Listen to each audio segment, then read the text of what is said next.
Bonjour, bonjour et bienvenue sur ma chaîne YouTube. Ça fait un bail que je n'ai pas produit de vidéo et je m'excuse pour l'absence. Bon, en tout compte fait, Dieu merci, je suis encore là ce matin et puis nous allons voir une nouvelle chose dans ce deuxième pas de la programmation en Java.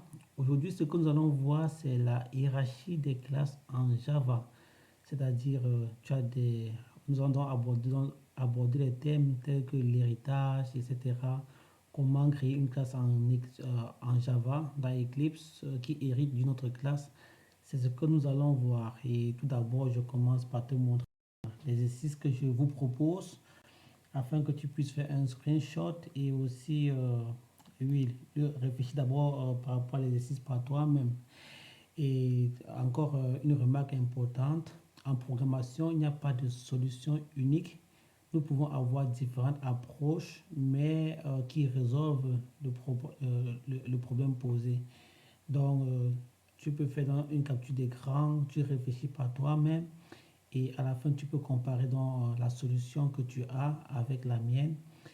Bon, l'idéal serait aussi donc d'avoir des solutions optimales, c'est-à-dire, bon, en programmant, tu peux utiliser plusieurs approches, mais aussi, il faudra aussi essayer d'être un peu optimal. Je veux dire quoi, dans ta façon de programmer, c'est-à-dire ne pas trop utiliser des variables inutiles, par exemple, ou bien, bon, bref, l'essentiel, blablabla. Bon, tu peux donc filmer dans cette première page d'exercice avec la question A. Je vais descendre jusqu'en bas. La question, pour que tu puisses aussi filmer la question C. Bon, après cela, nous allons encore continuer. Il y a encore la question D, dans le grand D. Oui. Donc, il faut donc filmer dans ces exercices. Et une fois cela fait, nous allons commencer la programmation. Donc, tu peux donc d'abord mettre stop et ensuite tu pourras donc, après avoir donc travaillé, tu pourras donc regarder la solution que je propose. Bon, je vais dans Eclipse. La, la dernière fois, nous avons vu la classe programme dans l'exercice 1, Übung 1. Aujourd'hui, l'exercice nous demande donc de créer un nouveau package. Bon, comme je l'avais dit, je peux créer le package. Bon, ça c'est le package qui s'appelle Mittel Alta. Et puis finish. Le package LS, pourquoi nous voyons dans ce carré blanc? Parce qu'il ne contient pas d'éléments. Et ensuite, on demande donc de créer dans cette classe Mittel Alta la classe Königreich, avec un main. Donc voici un peu à quoi ressemble notre classe Königreich au tout début. Bon, mais ce que le professeur a fait en classe, bon, je prends ici l'exercice comme proposé. Il y avait donc déjà au début des commentaires Javadoc qui étaient là. Et aussi à ce niveau-là, dans la classe, dans le main. Dans le main, là, nous avons une série de commentaires. Aussi, après la classe main, nous avons là, disons, une méthode qui a été donc commentée. Bon, là, en fait, ici, là, ça, c'est la classe, la méthode Steuerbechat qui va donc instancier un roi, un adder, un bawa, un leib, eigener, etc. Donc, ça, c'est la méthode quoi. La méthode s'appelle Steuerbechat qui instancie. Et dedans, il affiche juste quoi. Bon, je ferme cette page pour qu'on ait assez d'espace. Toi aussi, je peux te fermer. Ok, pour que nous ayons plus d'espace quoi. Super. Bon. Ok. On est un peu. Donc ça c'est un peu en quelque sorte la classe. Bon, les commentaires Java Doc, ça c'est pour pouvoir. Je veux dire, c'est important lorsque tu fais un programme. Pourquoi? Parce que d'autres développeurs peuvent vouloir lire ton programme que tu as implémenté pour savoir de quoi il s'agit, etc. Et puis, c'est un peu comme une documentation on peut générer à partir de ces commentaires Java doc des pages HTML. Je veux dire, on peut juste au travers dans des pages HTML voir la documentation de ton programme, les classes, les méthodes, les attributs, de quoi est-ce qu'il s'agit, etc. Et c'est vraiment bien quoi. Donc lorsque des personnes de l'extérieur veulent savoir ce que fait ton programme en général. Bon, si cela t'intéresse vraiment de faire un compte tutoriel sur Javadoc, bon, peut-être cela serait possible, mais fais-moi signer en commentaire.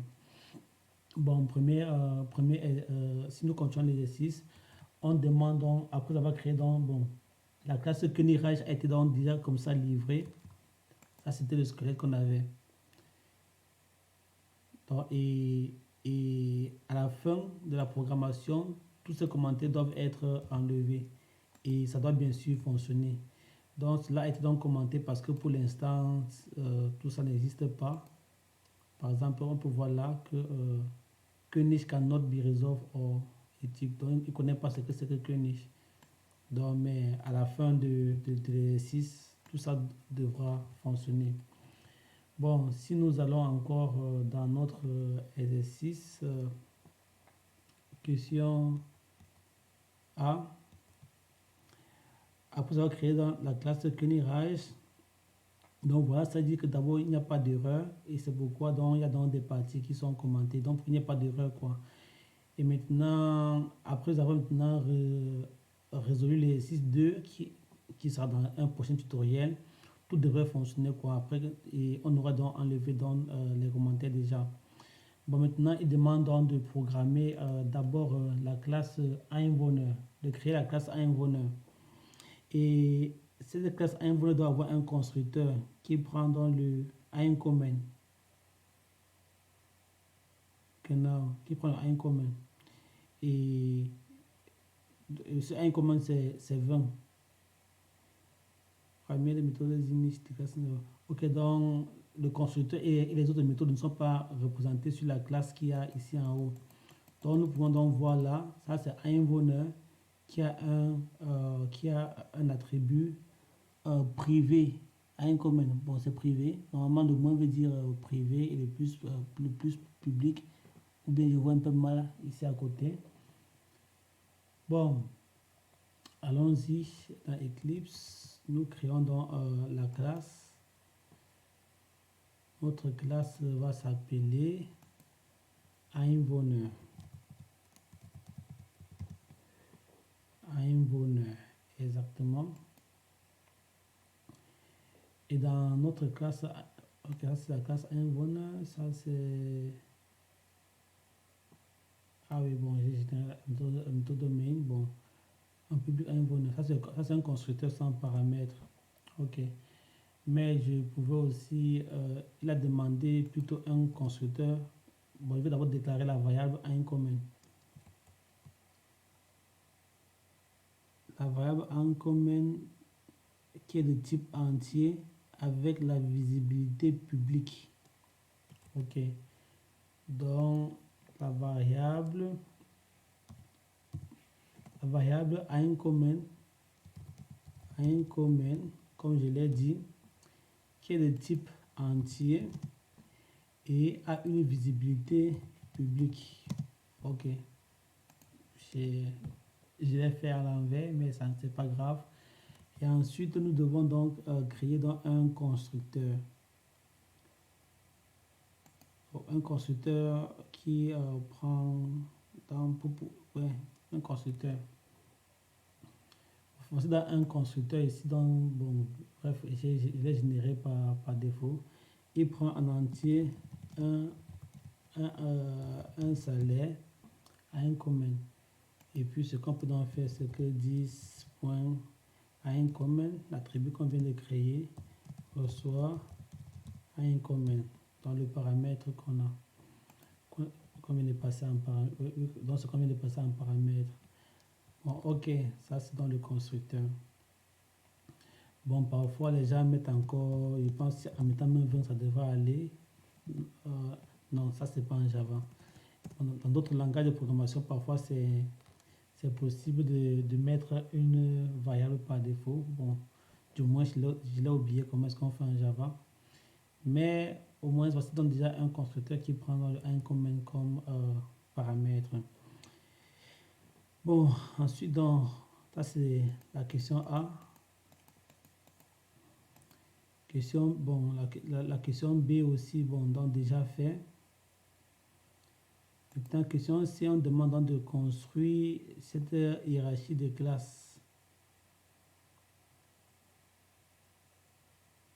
Et il doit aussi avoir donc des constructeurs quoi, comme un bonheur. Donc avoir le même constructeur donc comme un bonheur. Si on regarde bien la fiche ici, nous voyons que on a un bonheur et que niche est en bas. Ça veut dire que ceci-là, c'est une sous-classe de un bonheur. Bon, donc ça c'est la classe que niche, qui est une sous-classe de un bonheur. Je vais donc dans Eclipse. Comment est-ce que je l'ai créé? C'est une classe qu'on appelle König.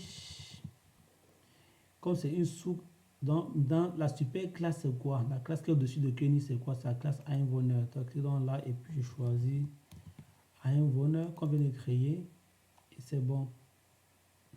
Donc là, bon, je laisse ceci cocher pour qu'il utilise, il crée en même temps le constructeur de la super classe. Parce que les 6 a dit ici qu'il doit avoir le même constructeur. Programmieren Sie in dieser Klasse dieselben Konstruktoren wie für Einwohner. Donc, bref, il prend d'abord le constructeur dans la super classe. Bon, il appelle automatiquement quoi, dans son propre constructeur. Je n'ai pas besoin de la méthode main. Bon, je pense que tout est OK. Je laisse les paramètres par défaut et puis je crée. Et du coup, voici la classe König. Je supprimer ce commentaire. Et on voit qu'il appelle dans le super un commentaire. Ça, c'est, il appelle donc le constructeur de la classe mère qui s'appelle Einwohner. Donc, avec le extend, ça veut dire que c'est une extension de la classe Einwohner. C'est-à-dire que la classe Einwohner est la classe mère ou bien la classe parent. Et lui, c'est la classe fille, König. Donc, un peu donc comme on voit donc sur cet exercice. Ensuite, on voit qu'il y a Adel et Bawa qui sont aussi donc sous la classe Einwohner. Donc, pareillement, on le fait autant. Ça dit Adel sous la classe Einwohner. On crée Adel et aussi la classe Bawa.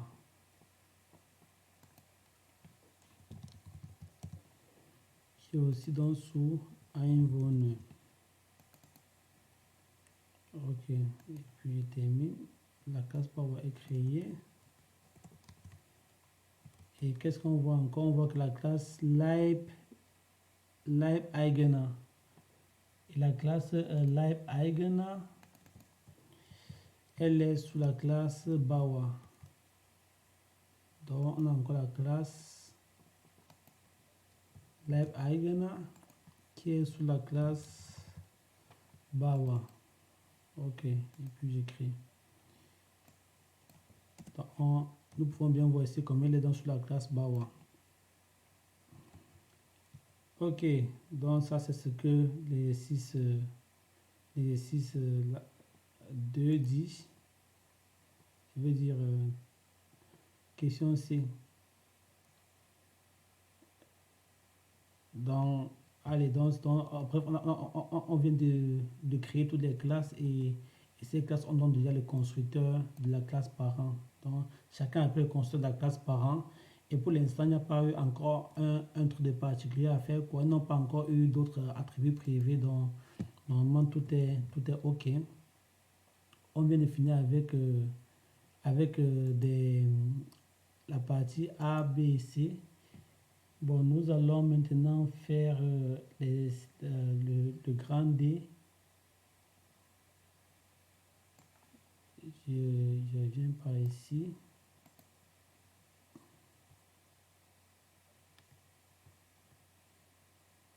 Dans le grand D, on demande d'écrire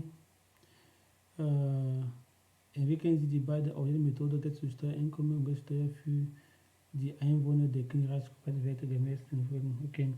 Und die an welcher Stelle der Klasse sind diese Methoden idealerweise zu implementieren? Nutzen Sie die beste Stelle in Ihrer Klassenhierarchie. Donc, nous avons eu notre classe, notre hiérarchie de classe ici. Voici les classes.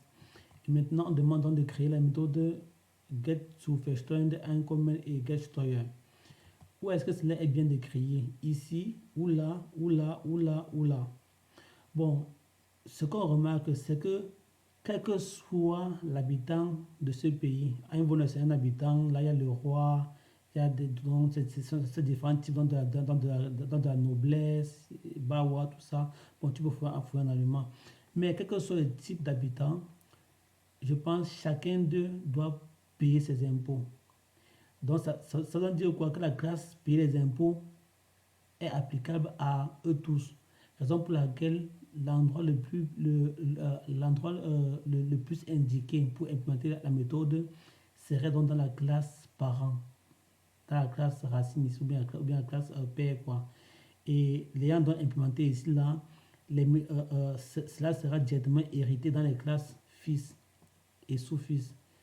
Et donc, du coup, on va seulement l'implémenter dans cette classe et les utiliser là, là, là, là et là. Ça n'est plus forcément implémenté. Parce que ce sera donc, ils seront donc hérités, quoi. Donc, voici, c'est dans la classe Einwohner qu'il faut implémenter.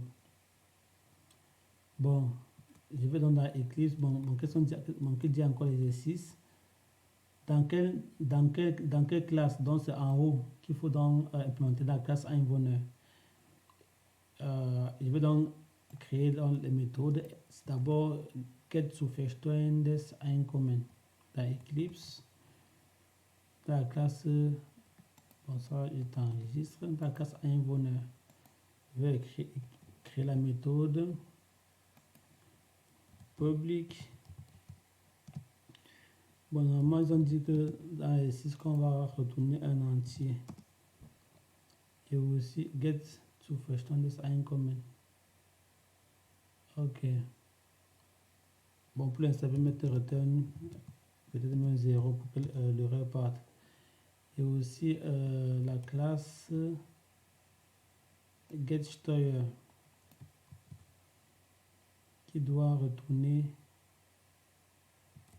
Ok, getSteuer. La public int getSteuer. Comme ça retourne un entier, je vais mettre d'abord ceci là juste pour ne pas avoir l'erreur dans mon programme. Ok. On dit, sofern nicht anders definiert hat, jeder Einwohner 80% seiner Jahreseinkommen gerundet zu versteuern. Donc, on dit, tant que cela n'est pas dit de façon explicite, chaque habitant, jeder Einwohner. Donc, on dit que chaque habitant, n'est-ce pas? Mais le König est un habitant, le Adder est un habitant, le Bauer est un habitant, le Leibeigener est un habitant, eux tous sont des habitants. Et on dit donc bon, que chacun doit déclarer les 80% donc de ses revenus annuels. Bon, qui sont donc, veut dire quoi? Bon, qui sont donc convertis, quoi? Donc, veut dire qui sont donc arrondis. Oui, qui sont donc arrondis, quoi. C'est pourquoi est-ce que j'ai mis ici là entier, parce que ça doit arrondir à l'entier près. Et on demande donc d'utiliser la classe math.round. Donc dans la classe mathématique, dans la classe mathématique, il y a une méthode round qui permet donc d'arrondir les des flottants ou bien des doubles, quoi. Et acte das the in as type zurückgibt. Donc voilà, donc il faut donc donner type comme type de retour. Oui, donc ça dit int et int, exactement. Bon, on a dit que il doit que les 80% de son salaire sont à déclarer. 80% c'est 0,8 fois Einkommen, n'est-ce pas? Donc voici les 80% de son salaire. Les 80% de son salaire. qui sont donc à retourner. Bon, normalement, je peux dire que je vais donc caster ça en int. C'est-à-dire que le résultat en int, que ça retourne un int. Mais attention, lorsque je laisse ça comme ça, c'est faux. Pourquoi? Parce qu'il va plutôt mettre ceci là en int et multiplier avec un commun. Donc le int s'applique directement à l'opération qui est là. Or, c'est le résultat que je veux caster en int. Donc pour l'instant, je fais donc 0,8 fois tout ça. C'est donc tout ce résultat-là que je vais donc mettre en int. Mais en faisant ça fois 0,8, quand il dit l'entier, il va seulement prendre la partie entière. Par exemple, si ça donne par exemple un truc comme 15,4, il va retourner 15. Si ça donne 15,9, il va toujours retourner 15. Donc il prend juste la partie entière. Or, le but, ou bien ce que le professeur aurait souhaité, c'est que si c'est 15,4, on arrondit par défaut 15. Si c'est 15,9, on arrondit par excès 16. Raison pour laquelle il demande donc d'utiliser la classe mathématiques.round, etc. Donc pour arrondir ce qu'on lui passe en paramètre, quoi. Et le résultat maintenant, il retourne en entier. Donc voilà donc ce qu'il faut donc faire pour la classe incommen. Bon, celui qui veut, tu peux d'abord, bon, parfois déclarer comme variable in, tu calcules le résultat et puis tu fais return si tu veux. Donc c'est à toi de choisir. Et maintenant pour la question, c'est on dit que bon, que jedes Einkommen hat 19% jeder Einwohner hat 19% seines zu versteuerndes Einkommen als Steuer zu entrichten. Der Steuerbetrag wird auf ganze Taler gerundet. Die Steuer beträgt für jeden Einwohner aber mindestens 5 Taler. Donc maintenant, sur le montant qu'on doit donc déclarer, chaque habitant doit donc déclarer les 19% du montant à déclarer. Et l'unité de la monnaie ici, là, c'est sociétal. Donc ce n'est pas le franc CFA, ce n'est pas le euro, ce n'est pas le livre sterling, c'est plutôt le tal, l'unité de la monnaie. Et maintenant, donc, chacun doit payer minimum 5 euros comme impôt. Bon, comment est-ce qu'on le fait? Je vais encore dans Eclipse pour le story. Bon, qu'est-ce qu'on dit là? On doit retourner, bon, chacun doit, bon, déclarons d'abord une variable, appelons le parental, la monnaie qu'il faut retourner. Bon, qu'est-ce qu'il faut retourner? On a dit que 0,19% de ce qu'il faut faire steuern. Quand tu appelles la méthode là, il t'envoie exactement le montant qu'il faut faire steuern, qui est de 80%. Il t'envoie le montant qu'il faut faire steuern. Oh, désolé. Et maintenant, ce montant-là, maintenant, le steuern, c'est maintenant encore les 19% de ce montant-là. Donc, fois get to versteuernde Einkommen. Ça, c'est ça. Ce qu'il faut. Donc, ça, c'est le steuern qu'il faut.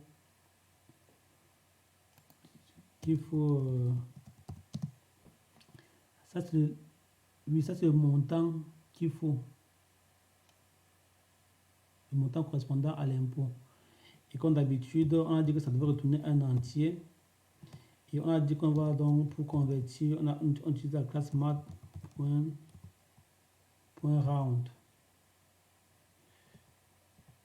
Math.round. Et je fais ma parenthèse. OK. Maintenant, qu'est-ce qu'on dit? On te dit donc que si maintenant, ça c'est le montant de l'impôt. On te dit si maintenant ce montant de l'impôt est... Bon, bref, chacun doit payer minimum 5 euros d'impôt. Ça veut dire quoi? Je peux dire que, bon, que si ce que je vais calculer là est inférieur à 5 talents, je retourne 5. Tu vois, non, donc, ça veut dire que si le montant, si peut-être bon, l'impôt, là donne peut-être 3 tailers, alors c'est 5 le minimum à payer comme impôt, donc je retourne 5. Et si c'est donc supérieur à 5 tailers, qu'est-ce que je fais? Je retourne seulement la valeur la valeur qu'on a, quoi. En fait, c'est dans ça.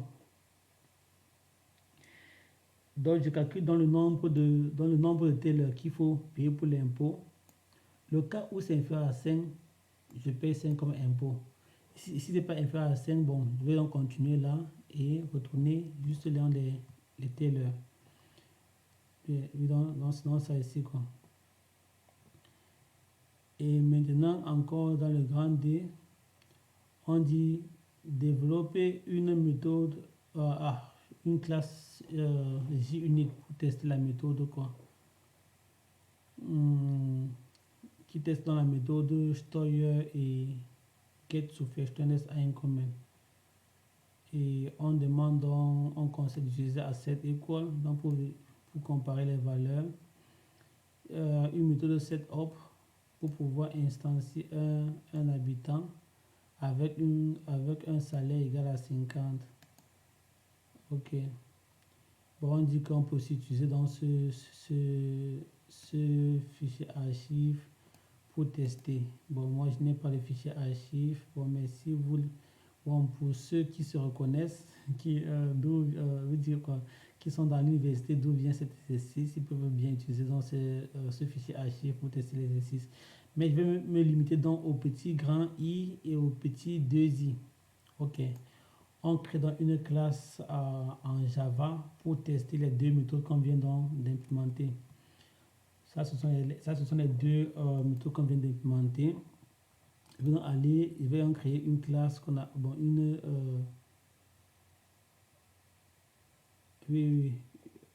une classe. Ah non, je vais créer JUnit. Qu'est-ce qui m'arrive là? Je vais créer donc un test JUnit.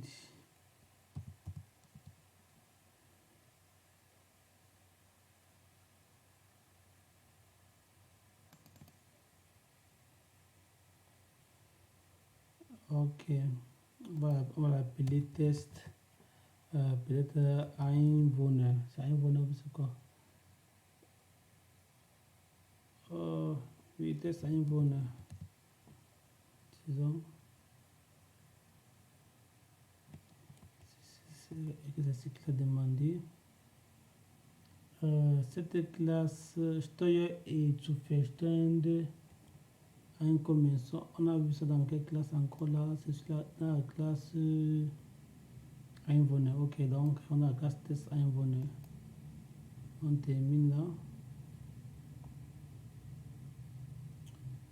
Ok.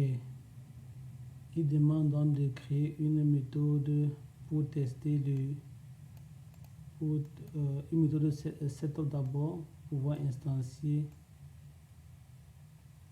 On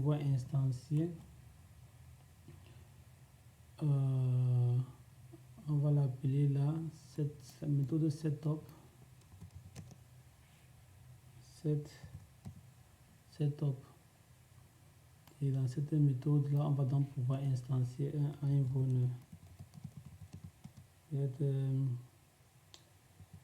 Bon, Einwohner.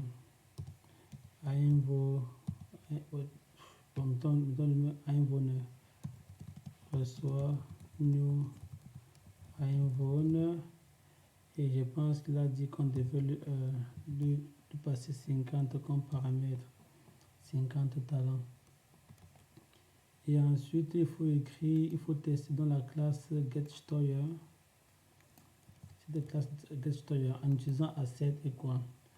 Bon, on a donc asset equal. Et dans asset equal, qu'est-ce qu'on met encore? On va faire ces deux paramètres. Bon, je vais laisser comme ça. Hein. Asset equal. Et puis je mets dans la classe Einwohner. Non.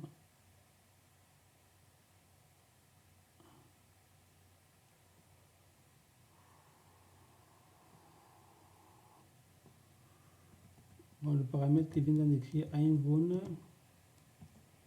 point get, voilà, get Zuverstand element. Ok, il y a donc celui-ci là. Et aussi le getSteuer.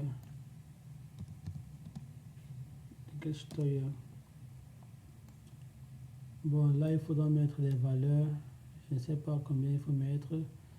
On va, mettons d'abord un truc fantaisiste. On va, ok. Si j'exécute run as JTestUnit, donc le test ne passe pas. Bon, je vais ouvrir essayons de voir ce qu'il faudrait. Par exemple, Excel. Disons que si j'ai 50 talents, la partie qu'il faut donc FaceToyen c'est 0,8 fois ces 50 ici là. Donc normalement c'est 40 qu'il faut donc, c'est 40 qui est la valeur qu'il faut FaceToyen. Oups. Qu'il faut FaceToyen. Bon, il peut encore donc relancer encore le test pour qu'on voit. Justement, ça ne passe pas par encore celui-ci aussi. Et maintenant, on dit maintenant que les 19%, donc 0,19% de ces 40 fois 40, disons. Ah, j'ai oublié le égal. Ça, c'est la partie. Donc, c'est 7,6 qu'il faut faire Steuer. Bon, qui sont les Steuer? Mais avec, regardez, si je mets là par exemple 7, qu'est-ce qui se passe? Là, il a donc arrondi donc par défaut. Et le test ne passe pas. En fait, je dois dire que la classe math.round devait arrondir par excès. Là, 7,6 c'est plus proche donc de l'entier, je pense 8. Essayons un peu voir. Et puis je l'exécute là. Et le test marche. Donc vous voyez, nous avons passé le test JUnit. Donc pour un habitant qui a donc 50 talents, donc on voit donc que voici donc il doit payer les impôts donc il doit donc déclarer les 40 tailers de revenus qui correspondent à 80%. Et de ces 40 tailers, il doit payer maintenant les 19% d'impôts qui donnait 7,6. Et la méthode math.round arrondit donc à l'entier le plus proche. 7,6 est plus proche de 8. Et donc, voici donc ce que ça devrait donc donner. On avait vu qu'à cette et quoi, compare donc des éléments. C'est-à-dire, voici ce que ta classe retourne. Et si ça donne, donc si le résultat est égal à 40, alors le test passe au vert. Pareillement, si ce que le Steuer retourne est égal à 8, ton test passe au vert. Donc voilà en quelque sorte ce qu'il y avait à faire dans cet exercice. Bon, si cela t'a plu, je me réjouis donc si tu t'abonnes, si tu commentes, si tu likes, si tu partages à tes amis qui peuvent en avoir besoin. Et plus vous êtes nombreux à vous abonner à ma chaîne, plus je suis motivé et aussi je me réjouis donc de vos commentaires. Bon, c'est ici que s'achève la vidéo. Merci et à la prochaine fois. Bye bye.